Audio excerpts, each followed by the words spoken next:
Okay, well, thank you for watching. Here, some homework help on cell signaling, um, really chapter 7, chapters 11 in your textbook. So, some homework help here. Let's see, cell signaling. A good way to think of that, really this is all about adrenaline and insulin and kind of how they start to affect our body, or really kind of how we represent the pathways in terms of how they affect our cells. The thing with adrenaline, we say it uses these receptors that are linked to G proteins. The thing with those is they're really in everything. We've learned a lot about them from studying bacteria. You can see here my little poodle Louie on a snow day. He did not like being outside. He just jerked away from the leash and just running inside. His adrenaline was moving and he didn't want no part of that snow. Um, yeah, I got some adrenaline moving the other day too. On our late start day, I could have gone to school, but we got the phone call, said school starting late. I'm like, all right, I'll wait around a little bit. In that time I was waiting, a tree fell on my car. So yes, I had some adrenaline moving there when I saw that happen. So anyway, yeah, if I'd gone to school at the normal time, this wouldn't have happened. But anyway, okay, so adrenaline. Really, you can kind of trace this back to Sutherland. And he was working at Vanderbilt University in Nashville. They just, I don't know, I've been to Nashville, but I've never really toured Vanderbilt. But they just built this brand new science building and named it the Sutherland Building. He did win the Nobel Prize for his discovery concerning the mechanisms of the actions of hormones. So he won the Nobel Prize for medicine in 1971. Yes. Now, really, this is kind of simplifying a lot of his work, but you can, from the simplified version of his experiments, you can kind of understand the conclusions that he came to. So, what do we say adrenaline does? Well, it affects lots of different types of tissue, and we'll talk more about it as we get into nerve tissue and even blood and some other stuff throughout the year. But yeah, the mechanism we'll look at here is adrenaline breaks down stored sugars, or it breaks down glycogen. It really turns it into glucose. I think we mentioned a little bit how sometimes an adrenaline rush is similar, physiologically, what you experience, the response that you feel is similar to a sugar rush. But that's because it does allow more sugars, more glucose to enter your bloodstream. So what was Sutherland's experiment? Well, on a simple level, he mixed up adrenaline and glycogen. Nothing happened. Then he mixed up adrenaline with glycogen that was found in intact tissue. And the key there, really, we find stores of glycogen in muscle tissue or liver tissue. If adrenaline hits that, it would start to, basically, he found glucose. So what were the conclusions that he came to? Well, he said there must be some intermediate molecules involved, these secondary messengers that are kind of contributing to the breakdown of glycogen. And he also was able to conclude that the cell membrane, in other words, the tissue being intact, really meaning those membranes had to be intact. So that was there too. Yeah, so I know, maybe a simple way to think of it. He took his EpiPen. Now, EpiPen works. You stick it in your intact tissue. It works. It does what it's supposed to. You squirt the EpiGen into a solution of glycogen, not much. Now, really what he found, he didn't just find glucose. Really what he found was phosphorylated glucose in there. And really that's just even more ready to kind of enter cell respiration. If you kind of remember our cell respiration, like our thermodynamic energy diagrams, phosphorylating glucose, once that occurs, it's really ready to react, ready to go through cell respiration. It's just more easily ready for your body to make ATP with that.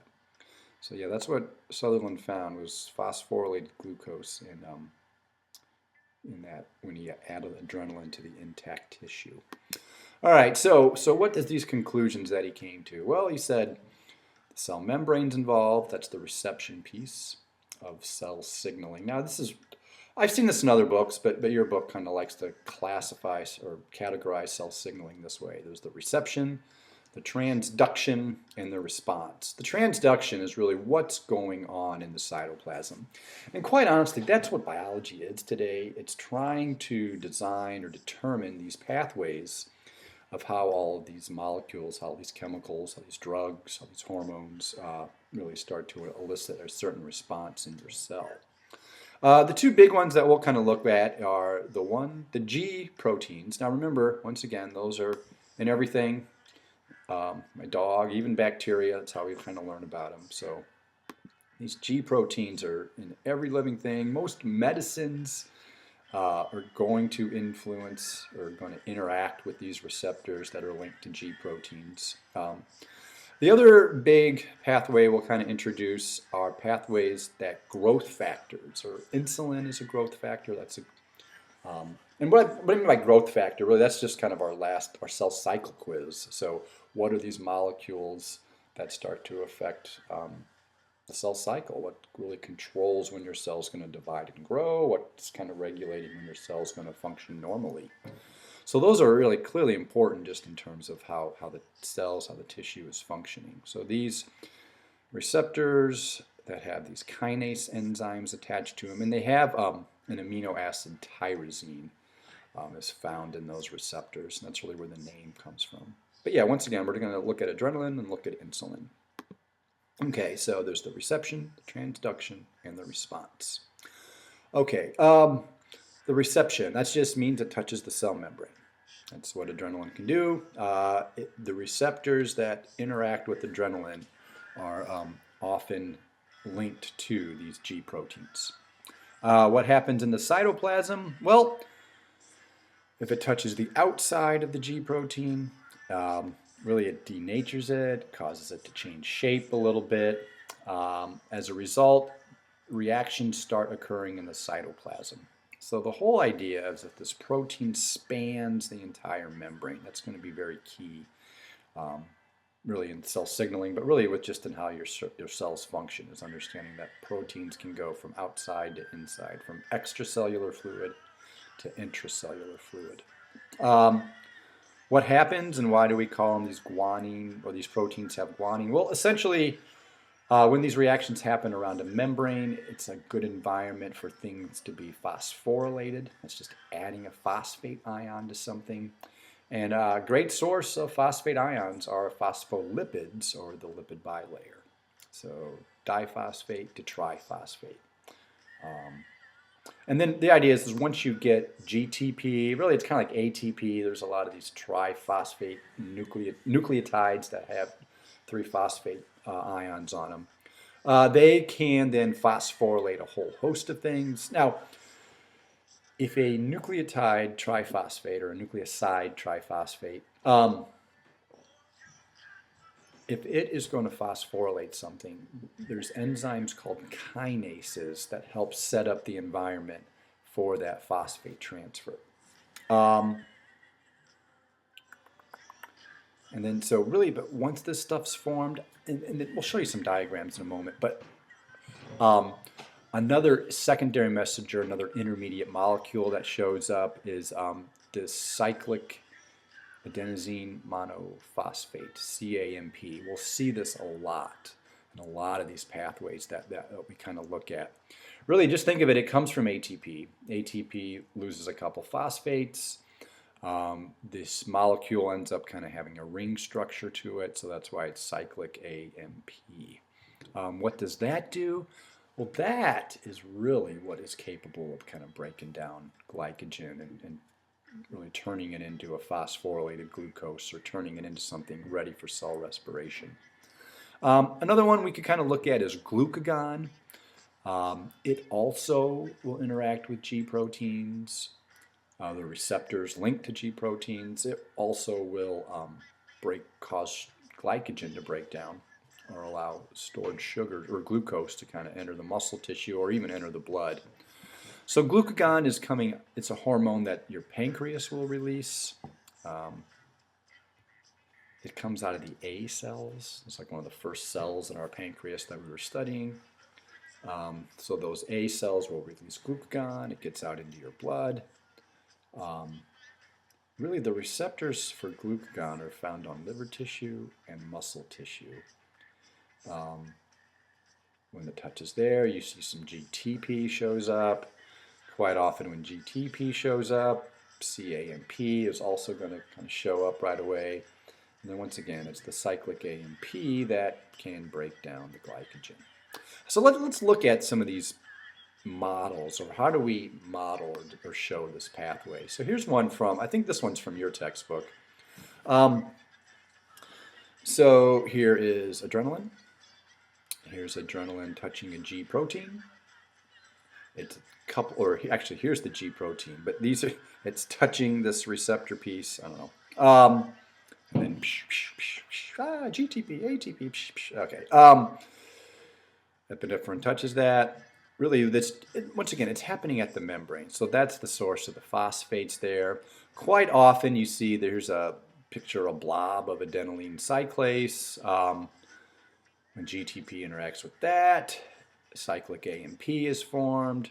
And then with the help of some kinases, this environment is set up where really you can look at, okay, we stop making glycogen, stop storing the sugars in muscle or liver tissue, and you begin, or you promote, breaking it down. And that's what that cyclic AMP kind of helps, just a molecule that kind of helps that happen with. Now, a little bit here, really, actually kind of part of the quiz, there's some, you can't really prepare for it, but it's some readings that, old readings, but it really describes phosphorylation, I think, in a very easy way to kind of understand, and an easy way to measure, and an easy way to kind of observe. But please think of phosphorylation as really just a bunch of phosphate ions that reaching equilibrium in the cytoplasm. And really, you call your cytoplasm a phosphate buffer system because so many of these pathways involve the transfer of phosphate ions back and forth, phosphate ions, back and forth. It's just a phosphate equilibrium, a phosphate buffer. And it's really what drives all of that is your cytoplasm trying to maintain a constant pH. Here's another picture, really also from your textbook publisher for adrenaline, epinephrine. Hits the receptor. This would be the receptor. Here's our G protein linked or touching that. Quite often, right along with that, you see that adenylene cyclase, so the CAMP shows up. And then once that's there, a whole host of other things can kind of be phosphorylated, and then, whoa, glucose from glycogen. Okay. Oh yeah, now here's maybe another kind of decent way to think of what's going on maybe overall in your body. So, okay, so your pancreas, the A cells in your pancreas will start pushing out glucagon. Now, what triggers that is you're hungry. Your pancreas is sensitive to those low blood sugars, will trigger the release of glucagon. You have receptors on liver tissue that cause glycogen to break down, and then glucose gets put out into your blood. So glucagon, the release of glucagon is triggered by low blood sugar. The net response is that it increases your blood sugar. Now, obviously, you can increase your blood sugar by just eating too. So just shove some food in your face or in your mouth and digest it. And yeah, you will increase your blood sugar that way too. So increasing your blood sugar. So what happens then? Well, that's really when then insulin is going to be involved. Now, insulin pathways, and there's a lot of similarities here in terms of what you're asked to kind of understand with these pathways. One thing, it's a different name, a different type of receptor. And we'll show you some pictures of that here coming up too. But so these receptors that respond to insulin or interact with insulin are called tyrosine kinase. Kinase, remember once again, just an enzyme that sets up an environment for phosphorylation to occur. Or an enzyme that sets up an environment where phosphate ions can move. And there's tyrosine. Now, tyrosine is an amino acid. So if you kind of go back and kind of think, okay, G proteins, what was the G? The G it's a protein that has the nucleotide or the nitrogen base guanine in there. These receptors for insulin, the name of those receptors, it has an amino acid, tyrosine in there. Okay. Now, I think we kind of recognize, most people know, what's the response of insulin in your body? Well, if insulin's out there, it will lower your blood sugar. All right. What triggers the release of insulin? Well, that would be eating, or an increase of blood sugar. Um, so if you kind of look at this here, so you've eaten, put some food in your face, blood sugar goes up. Your pancreas, now it's not the same cells that release glucagon. It's what we call the B cells or the beta cells. Those are sensitive to high blood sugar. Insulin gets pushed out into your blood, and then really what happens is your body takes up more insulin. So the response of insulin is that your blood sugar actually goes down. And insulin can really affect most of the cells. Now, I don't quite understand this. I'll try to learn more. But your brain doesn't really respond to insulin, and same thing with like red blood cells. But they're not undergoing cell respiration like normal cells, or using sugars like normal cells. And also, you don't want a bunch of sugar on your red blood cells. That actually, if you have, well, you'll kind of look at this later when we study blood. But if your hemoglobin starts to get a lot of sugar on there, it's not going to function so well either. But for the most part, insulin's going to affect most normal tissue. But like I said, I don't think it affects brain tissue, and I don't think it affects red blood cells either. But for the most part, it's just about everything. Okay, so here now this pathway. Now this is just my kind of way of drawing it on the board. We'll look at a lot of other models here in a moment. But so this is what. Okay. This is just a pathway to describe how insulin gets out into your blood in the first place. Now this actually does not really rely on tyrosine kinase receptors. It's the cells that insulin targets that rely on these receptors. But okay, so you push the insulin out from the beta cells. Really, those beta cells will undergo glycolysis. They will form ATP. Now, the thing here with this, once again, don't memorize this kind of pathway. In fact, there's lots of steps I skipped and stuff. The thing with this is these charged ions become secondary messengers, we'll see showing up. I also just kind of wanted to emphasize that this motion of charged ions across a membrane, charged ions don't move so well across a phospholipid bilayer. So quite often, especially if the ion is moving, like if it's moving into an area where it's going against that charge gradient, or going, if it's a positively charged ion and it's moving into a solution with a lot of other positively charged ions, there's that natural repulsion there. So you kind of have to pump these ions in, and we say that's active transport. What active transport is just phosphorylating membrane proteins, such that their shape changes constantly, and it kind of acts as a pump as it's constantly being phosphorylated and constantly changing shape. That is one way we force ions against their charge gradient. So anyway, so potassium ions, you could think of those as secondary messengers. Calcium ions, those are going to show up a lot. Those are very, very common secondary messengers. But the thing with this, I was kind of hoping you remember when I just dumped the calcium in some water. It forms this very insoluble calcium hydroxide salt. Really, it's no different when calcium ions are or calcium is ionizing in your cytoplasm, in your cytosol. Your cell's response to that, we don't want solid stuff in here. We don't want the stuff that's insoluble in here. So it's kind of natural response is just to start pushing that stuff out. And that's really what triggers the release of a lot of hormones, is that presence of calcium in there.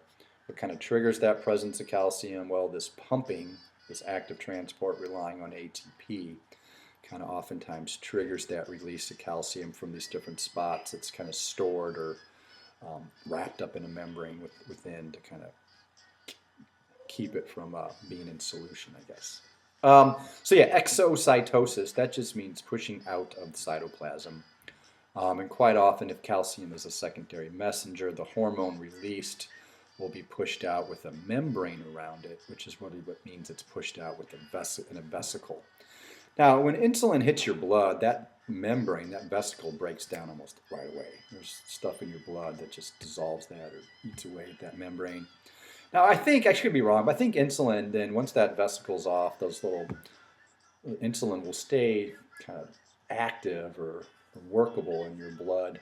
I think it's just for an hour or two, not very long, and then it just kind of naturally starts to break down anyway. Okay, so let's take a look at the pathways. This is the release, and it's just all a whole host of ways. And once again, that's what biology is. There's a lot of competing companies trying to market their own pathways and their own diagrams and their own explanations of things.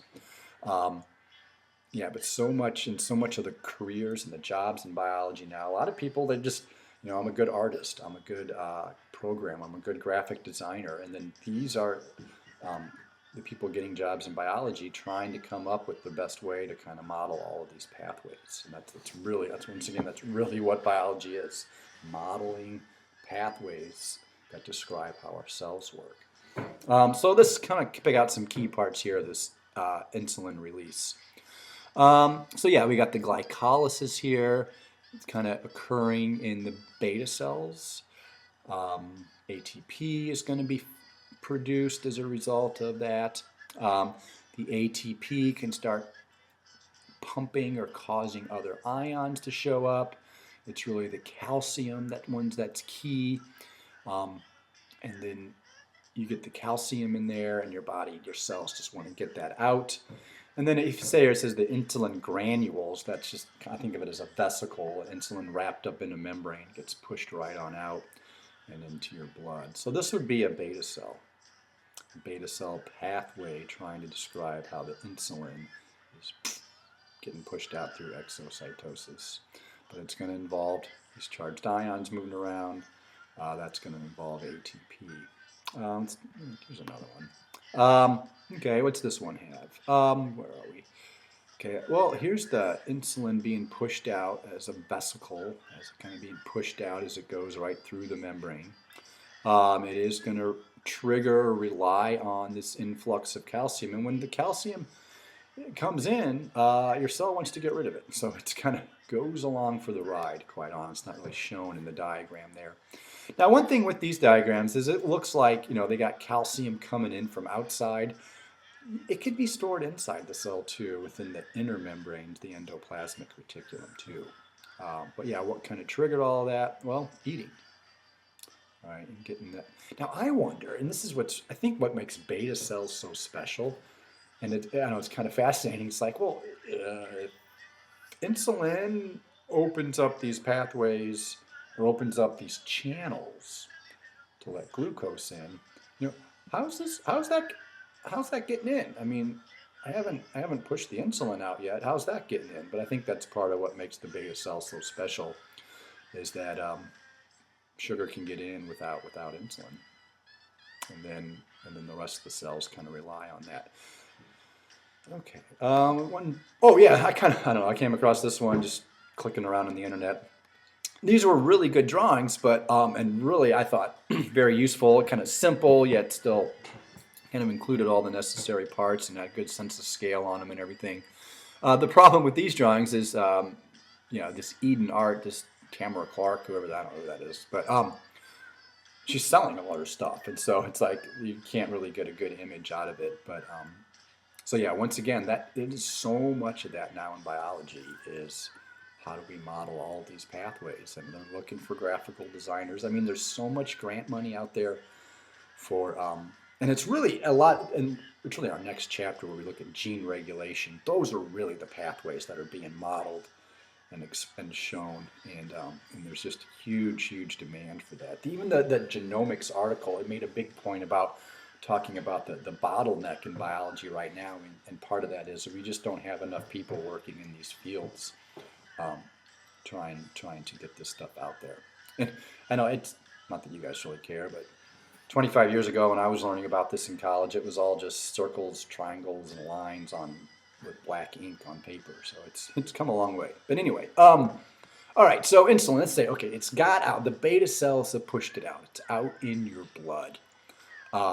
This is where the tyrosine kinase receptors, and those are, like I said, virtually on almost virtually every cell, maybe not brain, maybe not red blood cell, but for the most part on every cell. bunch of secondary messengers are going to show up. Some key ones are ones that show up over and over and over and over again. I just wanted to just take a minute to introduce is this insulin receptor system 1. We're still discovering lots more. This RAF and this ERK, you'll kind of see those guys showing up a lot here in these pathways. But these are the ones that get to the nucleus. So insulin is not just, I mean, it is a blood sugar regulator, but it does so much more. It can also activate genes indirectly, and that is huge. It can control, it's a growth factor. It can control cell cycle. It can affect when your genes are turned on, when your genes are turned off, when your cell's going to divide, when your tissue's going to heal, when it's going to grow. I mean, these are just very, very important concepts. But that's all initiated with transcription or with your genes. The other thing insulin will do, another pathway that is on these diagrams, is it opens a channel that allows glucose to then kind of float in. Okay, let's look at these pathways. Oh, I guess, well, I'm going to go back, sorry. If you have type 1 diabetes, a good way to think of that is this, your beta cell, your pancreas. Not working so much. This exocytosis of insulin, this secretion of insulin. Beta cells, yeah, you kind of see it. Yeah, this, you push out insulin. That's not happening in type 1 diabetes. Now, type 2 diabetes, your receptors aren't really working. You could even say, you have a decreased sensitivity to insulin. Now, I don't know, but I mean, I'm not a physician or anything, but doctors have told me, I don't know if how many studies have been done or anything, but it's fascinating to me that all of these artificial sweeteners that are in everything, something sweet hits your tongue, you release insulin. All right, there's pathways that you don't even have. It's not even just the blood sugar thing. You could smell the sugar. Insulin's coming out. So, yeah, I mean, if you are pushing out insulin, but then you don't give it the sugar, you're not eating real sugar, you're not eating maybe not eating sugar that's easy to digest and easy to get pushed out in the blood right away. Yeah, your receptors, I mean, the whole pathways, I don't know exactly where in the pathway, but a lot of our artificial sweeteners or a lot of these like high fructose stuff that's hard for your body to break down and it's not really working the same. A lot of that's leading to our type 2 diabetes because the whole pathway is damaged, and whether it's the receptor or something else in the pathway. But yeah, fake sugars, whether high fructose or artificial sweeteners, a lot of people say is contributing to our society's problem with type 2 diabetes. But then and then the importance of that though, sorry, it's not just affecting blood sugar, it's affecting growing, healing, just kind of general health. So anyway, okay, let's look at these pathway pictures. I just kind of stole a bunch of them. Now, one thing, the insulin receptors, or the tyrosine kinase receptors, are always kind of represented, there's like these goalpost looking things here, but this is the tyrosine kinase receptor. Actually, the tyrosine is this. These little blobs here with the phosphates there, that's tyrosine. That's an amino acid tyrosine. That's an amino acid tyrosine. And this is the whole kind of insulin receptor system 1. This proteins, molecules floating around. But the whole thing here is this insulin touches here. Stuff goes on here that involves an equilibrium with phosphate ions. Some other secondary, intermediate molecules occur, secondary messengers occur. The whole thing is this protein channel here will open as a result, and then glucose can more easily come into the cell. So insulin touch here, stuff gets phosphorylated here and turned on and activated, blah, blah, blah, blah, blah. Channel opens, glucose comes in. Let's look at some more ways to represent this. Same kind of thing, kind of universally. Goalpost, kind of a couple liney looking things coming through the cell membrane. Insulin touches the tyrosine kinase receptor there. Stuff gets phosphorylated.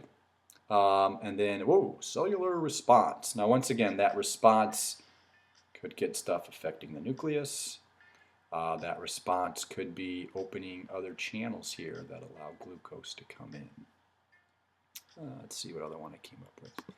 Oh, yeah. Okay, let's see if we can figure this one out. I don't know what language this is. But, ooh, here's my little goalpost looking thing. I'm guessing that says insulin. So there's insulin. Touches there, stuff gets phosphorylated, blah, blah, blah, blah, blah. I am guessing that is glucose. And as a result of that phosphorylation, these glucose channels open and glucose comes in. Okay. Let me see, here's another one. Oh yeah, I kind of like this one. Once again, kind of the goalpost looking thing. Insulin touches there. This is the tyrosine kinase receptor. Now, the thing with this, and this is becoming more and more common. Well, first of all, you can see this medical biochemistry page, or they kind of stamp their whole label across it. So once again, people are really trying to hold on and own their diagrams. It's a huge, huge part of biology right now. Okay, so insulin could touch here. Now, these are some, I don't know, just letters and numbers. That's one thing I hate about biology. But, and then it will actually open up this channel and let glucose in. This had to touch first. Stuff happens. Intermediate, transduction, and then glucose comes in. But here's what I wanted to point out. Letters, okay, letters, numbers, okay. What we're starting to do is this actually is not the name of that enzyme, or this is not the name of that protein, or this is not the name of that. What that is, that's the name of the gene that is responsible for making that protein. This gene is the one that makes that enzyme. This gene. So now our pathways, and really what we kind of look at in biology is we kind of start to understand more about how our genes cause these proteins to show up. If we know what gene is responsible for making that protein, that's really kind of why this whole field of genomics medicine has kind of taken off. And a lot of it's a correlation. We don't know exactly how the gene's going to affect the protein synthesis. But the point being here, on these diagrams, letters and numbers, these become the names of genes that made these. Like I'm guessing here, this HSL, that's going to be a lipase enzyme if it's going to cause a fat to break apart. Yeah, here's that ERK. We'll see that one a lot. Where's ERK going? Nucleus. It's going to affect transcription. It's going to activate the gene. And so insulin has pathways that affect that. Here's that RAF guy. It kind of shows up again over and over. But you see that one. You see this one. This ERK, it's a kinase of some form, but it does get into the nucleus. Here's what is this? BioCarta. They are huge. They are a very big company into modeling, and they kind of have a lot of these genes they've identified and modeled. And so once again, this is the insulin thing. You know, here's our goalpost looking thing. Here's the insulin touching it. And then once again, all these letters and numbers, these start to become how, I don't know, maybe biology's going in the wrong direction, but these letters and numbers, that's how we're labeling our genes. That's how we're starting to label those pieces of our DNA. So a lot of times these are the names of genes that made that protein. But yeah, the whole point here. So insulin can touch the receptor. It can open up glucose channels. Or, here's that ERK guy. Just keeps showing up. That's the one that gets, that's the one into nucleus. Starts to affect our genes. Oh yeah, okay. Maybe this is overkill. Oh, here's the goalpost looking thing. Here's insulin. Whole host of stuff. Once again, letters and numbers. It's the names of genes. That's really what that is. The gene that makes that enzyme. But yeah, see if we can figure this one out. So insulin touches here, a whole host of stuff happens. And once again, the idea, that initial source of phosphates, right there on the membrane. All right, and that's really kind of the remarkable part about our membranes, the ability of them to be so flexible and to move things in and out. Oh, we tore it up. Oh, so what? It's not like the whole cell falls apart. It's really weird. It's just these things are very fluid. So yeah, so insulin touches, protein channel opens up here for glucose to flow in. Now the thing with glucose versus like a charged ion, like a salt or something trying to be pumped in, because you're like, well, at least I think, well, why is facilitated diffusion considered, not active transport? Why isn't it taking energy? Because there's certainly phosphorylation occurring here before this channel opens, but it's not constant. I mean, a constant pumping, a constant active transport is phosphorylating, constantly changing the shape of that thing to pump it in. My understanding with the glucose channels, or these protein channels that let glucose in, there's some phosphorylation that occurs. This protein gets denatured, it opens up, and then it just naturally flows in. It's not having to force or pump it in. The glucose is going to flow in this kind of, with that concentration gradient that's established between the extracellular fluid and the cytoplasm. All right. Okay. Yeah. Now, so I think along the way here, really what we've focused on: glucagon, adrenaline, insulin, non-steroid hormones, and really very simply, I think we got this point. They had to touch the cell membrane to work. They had to touch a receptor on the membrane to work. That's really what it means to be non-steroid hormone. Another name, maybe it's better to call them peptide hormones or protein hormones. They are pretty big molecules. They're made of amino acids in there, and so they're polar. And that's, large polar stuff does not get through the membrane very well. But now steroid hormones, those are going to become a lot more significant next chapter with gene regulation. So yeah, I just want to kind of preview that real quick here. So if you think of a steroid hormone, all right, so here it is out here in your fluid, and just quite simply, right through. You can just get right on in there. I mean, small, non-polar. I try not to memorize things, so I always go back to oxygen, carbon dioxide. Those are moving across membranes, just did, all the time. Those are non-polar, those are small. Thank goodness they move across membranes very easily. Okay, same thing with steroid hormones. Small, non-polar, move right through the membrane. And really that kind of is a totally maybe different type of mechanism. Now, that doesn't mean they're not going to stick to stuff and bind to stuff and react to stuff in the cytoplasm. They can, and then they can start to get into the nucleus and affect the DNA, and affect transcription, and activate our genes. Here's another way to put it. They don't call it a steroid hormone, they call it a lipid-soluble hormone. Same idea. Moving through your blood. Now, yeah, actually there's a lot of times there's fluid, and we'll kind of get into this.